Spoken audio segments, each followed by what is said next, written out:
وعلى آل إبراهيم إنك حميد مجيد.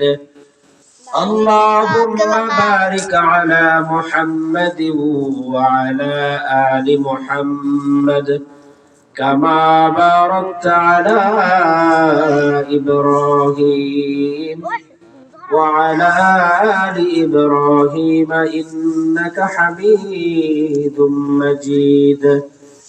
بلغ العلا بكماله كشف التجى بجماله حسنت جميع خصاله صلوا عليه وآله محمد آكر कुफर को मिटाया कुफर को मिटाकर सदाकत को बताया बलगल उला बिकमालिही कशफत तुजा बिजमालिही हसनत जमीउ खुसालिही صلوا عليه وآله.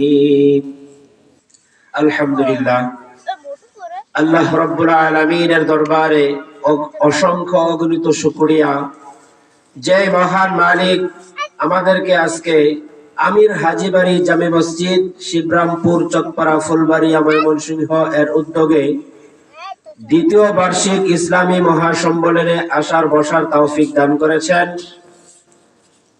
আজকের মাহফিলের যিনি সভাপতিত্ব করবেন আলহাজ হযরত মাওলানা রুহুল আমিন সাহেব, আজকের মাহফিলের যিনি প্রধান আকর্ষণ প্রধান বক্তা মুফতি ইব্রাহিম খলিল বিক্রমপুরী সাহেব দামাত বারকাতুহুমুল আলিয়া, আল্লাহ যদি তৌফিক দান করেন তাদেরকে আপনাদের সামনে অবশ্যই সময় মতো পেশ করা হবে। তো তাদের পূর্বে আমি আপনাদের সামনে অল্প কিছু কথা বলবো। আল্লাহ তাআলা আমাদেরকে আমল নিয়তে শোনার জন্য তৌফিক দান করেন, সকল বলি আমিন। মুহতারাম হাজিরিন, আমি আপনাদের সামনে কুরআনুল কারীমের সূরা নাহালের 90 নম্বর আয়াতে কারিমা তেলাওয়াত করেছি। আল্লাহ রাসূল সাল্লাল্লাহু আলাইহি ওয়াসাল্লামের অসংখ্য আহাদিসে মুবারাকা থেকে একটি হাদিসের অংশ পেশ করেছি। আল্লাহ যদি তৌফিক দান করেন উক্ত আয়াত আর হাদিসকে সামনে রেখে অল্প কিছু কথা বলবো। আল্লাহ তাআলা আমাদেরকে ধৈর্য ধরে শোনার তৌফিক দান করেন। মুহতারাম হাজিরিন, সূরা নাহাল, নাহাল মানে হলো মৌমাছি। নাহাল শব্দের অর্থ কি ভাই? মৌমাছি। তো মাছি, এই মাছি সাধারণ কোনো মাছি নয়।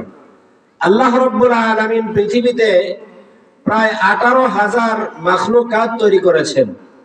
তার মধ্যে এই মৌমাছি এত বড় একটা পাওয়ারি মাছি, যেই মাছির সম্পর্কে আল্লাহ রাব্বুল আলামিন স্বয়ং এই মাছির কাছে ওহী প্রেরণ করেছেন। জোরে বলে সুবহানাল্লাহ।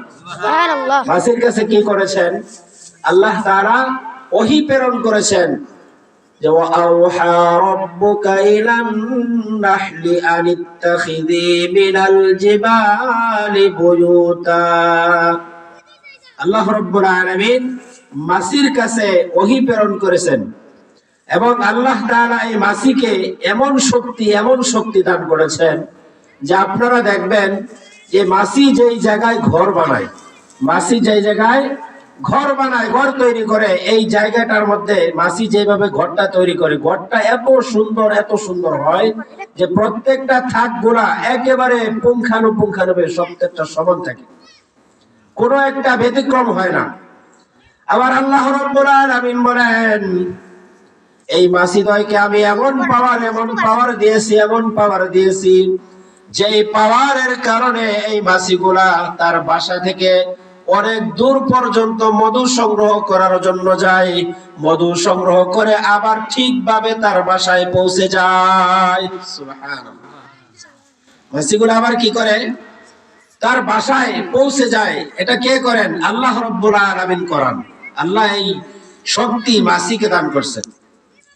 তো আমি আপনাদের সামনে যে আয়াতে কারিমা তেলাওয়াত করেছি, আয়াতটা হলো ইন্নাল্লাহা ইয়া'মুরু বিল আদলি ওয়াল ইহসান ওয়া ইতা'i যিল কুরবা ওয়া ইয়ানহা 'আনিল ফাহশা'i ওয়াল মুনকারি ওয়াল বাগই ইয়া'iযুকুম লা'আল্লাকুম তাযাক্কারুন। আল্লাহ পাক রব্বুল আলামিন এই আয়াতের মধ্যে আমাদেরকে 6টা কথা বলেছেন। কয়টা কথা? 6টা কথা বলেছেন। তার মধ্যে 3টা কথা হলো আমাদের জন্য আদেশ করেছেন, আদেশ। অর্থাৎ এই 3টা কথা আল্লাহ রব্বুল আলামিন আমাদেরকে মেনে চলার জন্য বলেছেন। বলেছেন এই 3টা কাজ তোমরা করবে। আর এমন 3টা কাজ থেকে আমাদেরকে বারণ করেছেন, এই 3টা কাজ করা যাবে না। এই আয়াতের কথা বলার আগে আমি আপনাদেরকে এই আয়াতের কয়েকটা বৈশিষ্ট্য তুলে ধরবো। আল্লাহ পাক রব্বুল আলামিন এই আয়াতটা যখন নাজিল করলেন, আয়াতটা নাজিল করার সাথে সাথে যারা শুনছে তাদের মধ্যে 2 জন ব্যক্তি সাথে সাথে মুসলমান হয়ে গেছে। সুবহানাল্লাহ। আরেকজন ব্যক্তি মুসলমান হয় নাই ঠিক, কিন্তু মুসলমান এবং আল্লাহর নবী সাল্লাল্লাহু আলাইহি ওয়াসাল্লামকে সমর্থন করেছেন। তার মধ্যে একজন হইলেন আকসাম ইবনে সাইফি রাদিয়াল্লাহু তাআলা আনহু। আকসাম ইবনে সাইফি আল্লাহর রাসূল সাল্লাল্লাহু আলাইহি ওয়াসাল্লাম যখন দুনিয়াতে আসছেন, দুনিয়াতে আসার পরে যখন নবুয়ত প্রাপ্ত হয় নাই, নবুয়ত পাওয়ার আগে আকসাম ইবনে সাইফি রাদিয়াল্লাহু তাআলা আনহু মানুষদেরকে ইসলামের দাওয়াত দিতেন, মানুষের মাঝে ওয়াজ করে বেড়াইতেন। অর্থাৎ খ্রিস্ট ধর্মের উপর তিনি মানুষদেরকে বুঝাইতেন, মানুষদেরকে ওয়াজ করে শোনাইতেন। আল্লাহ রাসূল সাল্লাল্লাহু আলাইহি ওয়াসাল্লাম যখন নবুয়ত প্রাপ্ত হলেন, নবুয়ত প্রাপ্ত হওয়ার পরে যখন আকসাম ইবনে সাইফি রাদিয়াল্লাহু তাআলা আনহু শুনেছেন যে দুনিয়ার মধ্যে এমন একজন নবীর আবির্ভাব হয়েছে, এমন একজন নবী আসছে যে মানুষদেরকে আল্লাহর দিকে ডাকে, আল্লাহর দিকে আহ্বান করে, এমন একজন নবী আল্লাহ দুনিয়াতে নবুয়ত দিয়ে পাঠিয়েছেন মক্কার ভিতরে। এই সংবাদ যখন আকসাম ইবনে সাইফি রাদিয়াল্লাহু তাআলা আনহু শুনেছেন, শোনার সাথে সাথে সর্দার মানুষ, উনি বললেন আমি নিজে তার কাছে গিয়া তার কাছে জানবো যে সে কি আসলে সত্য নবী না মিথ্যা নবী। তখন তার গোত্রের লোকেরা বলল, আপনি তো হলেন আমাদের সর্দার, আমাদের নেতা, আপনি যদি আল্লাহর রাসূল সাল্লাল্লাহু আলাইহি ওয়াসাল্লামের কাছে যান তাহলে আপনার মান সম্মানটা নত হয়ে যাবে। এই কারণে আপনি 2 জন লোক পাঠান, যেই 2 জন লোক যায় মক্কায় যাবে। মক্কায় যাওয়ার পরে দেখবে আসলেই কি সত্য নবী না ভণ্ড নবী। বলেন তো দেখি, আমাদের রাসূল সত্য নবী ছিলেন না ভণ্ড নবী ছিলেন? সত্য নবী ছিলেন। আল্লাহ রাসূল সাল্লাল্লাহু আলাইহি ওয়াসাল্লামের কাছে আকসাম ইবনে সাইফি রাদিয়াল্লাহু তাআলা আনহু 2 জন ব্যক্তিকে পাঠাইলেন। 2 জন ব্যক্তিকে বলে দিলেন, তোমরা আল্লাহ রাসূল সাল্লাল্লাহু আলাইহি ওয়াসাল্লামকে 2টা প্রশ্ন করবে।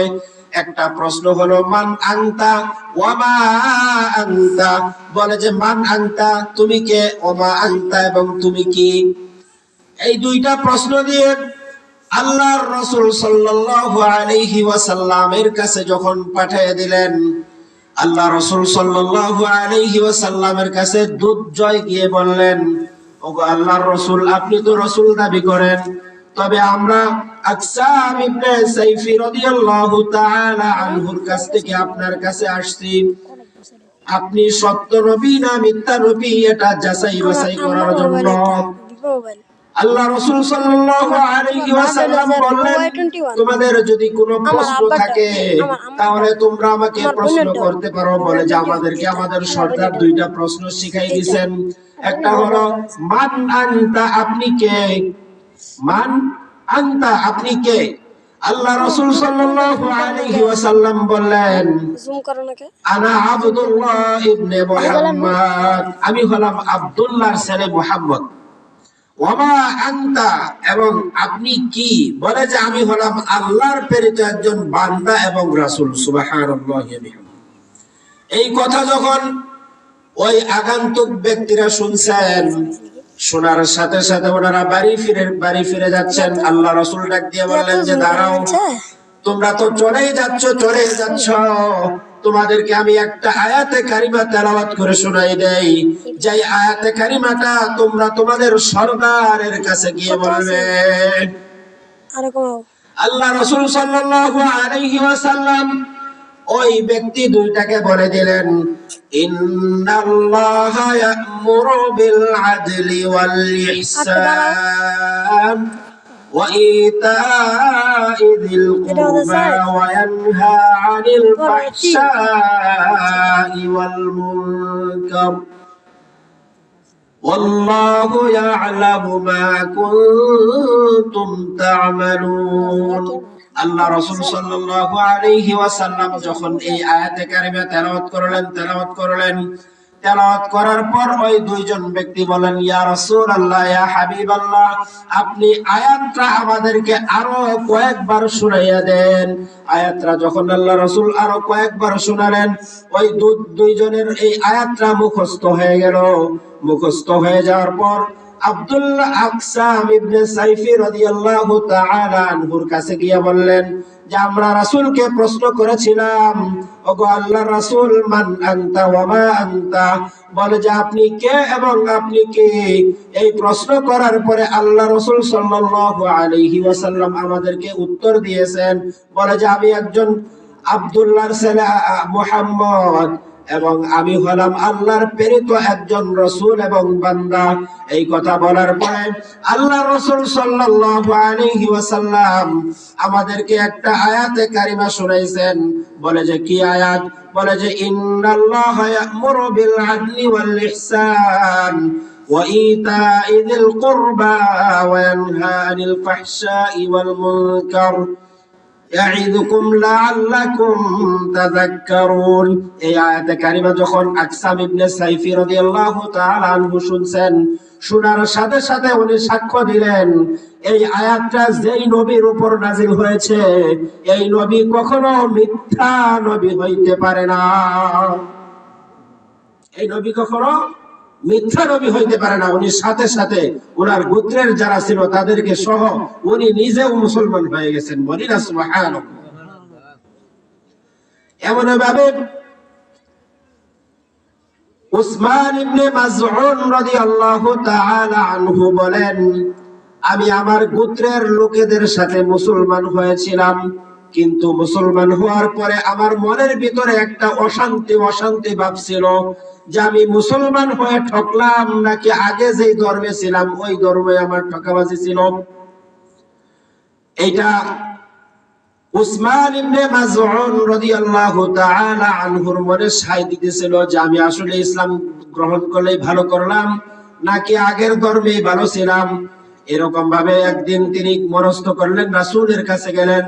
রাসূলের কাছে যাওয়ার পরে আল্লাহ রাসূল সাল্লাল্লাহু আলাইহি ওয়াসাল্লামের কাছে যখন যায় বসছেন, বসার সাথে সাথে আল্লাহ তাআলা এই আয়াতে কারিমাটা নাজিল করছেন। সুবহানাল্লাহ। এই আয়াতটা যখন নাজিল হওয়ার সাথে সাথে উসমান ইবনে মাযউন রাদিয়াল্লাহু তাআলা আনহু বললেন যে এতদিন পর্যন্ত আমার মনের ভিতরে একটা ধোঁকা ছিল, একটা আশঙ্কা ছিল যে আমি মুসলমান হয়ে ঠকলাম কিনা। আজকে আমি বুঝতে পারলাম মুসলমান হয়ে আমি ঠকি নাই, বরঞ্চ মুসলমান হয়ে আমি জিতে গেছি। সুবহানাল্লাহ। মুসলমান হয়ে কি হয়েছেন? জিতে গেছেন। তার একজন ছিলেন ওয়ালিদ ইবনে মুগীরা, কাফেরদের একজন লিডার। এই কাফেরদের লিডার যখন আল্লাহ রাসূল সাল্লাল্লাহু আলাইহি ওয়াসাল্লামের কাছে গিয়ে বললেন, ওগো আল্লাহর রাসূল, ওগো মুহাম্মদ, আসলে তুমি কি চাও? তোমার চাওয়া পাওয়াটা কি?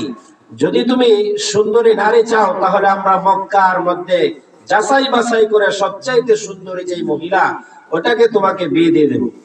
বলে যে না, আমি এটা চাই না। আবার বললেন, যদি তুমি মক্কার রাজত্ব চাও তাহলে তোমাকে মক্কার রাজত্ব দিয়ে দেওয়া হবে। বলে যে আমি এসব কিছু চাই না। বলে যে তুমি কি চাও? বলে যে আল্লাহ তাআলা আমাকে এমন একটা আয়াতে কারিমা নাযিল করে শুনাইছেন, ওই আয়াতে কারিমাটা আমি আপনাকে যদি শোনাই তাহলে আপনি বুঝতে পারবেন আমি আসলে কি চাই। আল্লাহ রাসূল সাল্লাল্লাহু আলাইহি ওয়াসাল্লাম এই আয়াতে কারিমাটা সূরা নাহলের 90 নম্বর আয়াতে কারিমাটা তেলাওয়াত করে শোনাই দিলেন, ইন্নাল্লাহা ইয়া'মুরু বিল আদলি ওয়াল ইহসান وإيتاء ذي القربى وينهى عن الفحشاء والمنكر يعظكم لعلكم تذكرون। এই আয়াতে কারিমা যখন আল্লাহ রাসূল সাল্লাল্লাহু আলাইহি ওয়াসাল্লাম ওয়ালিদ ইবনে মুগীরাকে শোনাই দিলেন, শোনাই দেওয়ার সাথে সাথে উনি তার গোত্রের মাঝে যায় বললেন যে মুহাম্মদ যে সমস্ত কথা বলে এই সমস্ত কথা আসলেই বাস্তব, আর মুহাম্মদের উপর যে গ্রন্থ নাজিল হয় এই গ্রন্থ নিঃসন্দেহে সত্য, এর মধ্যে কোনো প্রকারের সন্দেহ নাই। সুবহানাল্লাহ। মুহতারাম হাজিরিন, এই আয়াতে কারিমার মধ্যে আল্লাহ কি বললেন? আমাদেরকে যে তিনটা আদেশ করলেন এবং তিনটা নিষেধ করলেন, তিনটা আদেশ কি আর তিনটা নিষেধ কি? আল্লাহ বলেন, ইন্নাল্লাহা ইয়া'মুরু বিল আদলি ওয়াল ইহসান। ইন্নাল্লাহা, নিশ্চয়ই আল্লাহ তাআলা, ইয়া'মুরু, তোমাদেরকে আদেশ করেন, বিল আদলি, ন্যায় পরায়ণতা, অর্থাৎ ইনসাফ করার জন্য আল্লাহ তাআলা আমাদেরকে কি করেন? আদেশ করেন। আরে আল্লাহ আমাদেরকে ইহসান করার জন্য, ন্যায় পরায়ণতা করার জন্য আদেশ করেন, এটা শুধু আল্লাহ যে আমাদেরকে আদেশ করছেন বিষয়টা কিন্তু এমন নয়।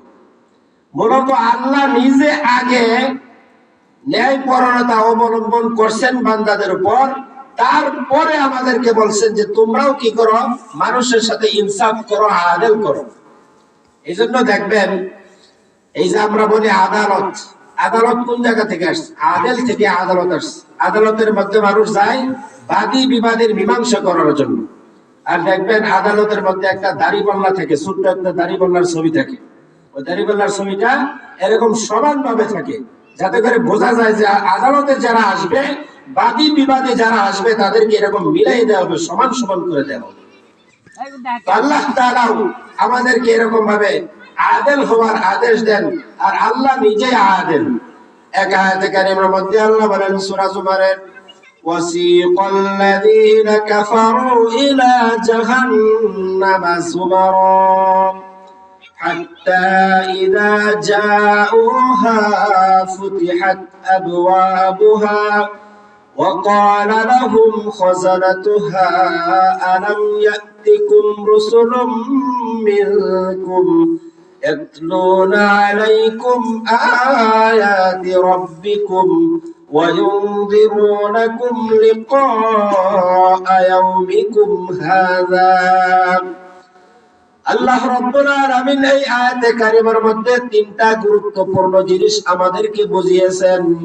অর্থাৎ আল্লাহ তাআলা কিয়ামতের ময়দানে যখন মানুষদেরকে একত্রিত করবেন হাকায়া হাকায়া, যারা জাহান্নামী, জাহান্নামের দিকে যাদেরকে হাকায়া হাকায়া নিয়ে যাওয়া হবে, আল্লাহ বলেন ওয়াসিকা, হাকিয়ে নিয়ে যাওয়া হবে আল্লাযীনা কাফারু ইলা জাহান্নাম, যারা কাফের তাদেরকে জাহান্নামের দিকে হাকিয়ে হাকিয়ে নিয়ে যাওয়া হবে।